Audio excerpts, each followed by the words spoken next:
Hi, this video is a demo of creating a personal software portfolio. Basically, I use Python to write the Hello World in VS Code.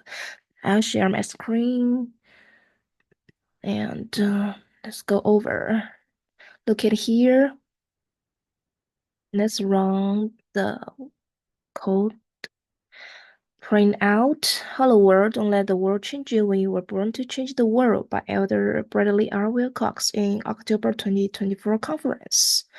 And now let's look at the version control system Git. Look at my working graph here. Initial commit, result is a README markdown. And then I make some changes and finish it and I pushed to my GitHub repository. And after I finish my Python code, I also push to my GitHub repository. Let's look at my GitHub account. Here, you can see all my progress here. And that's it. Thank you.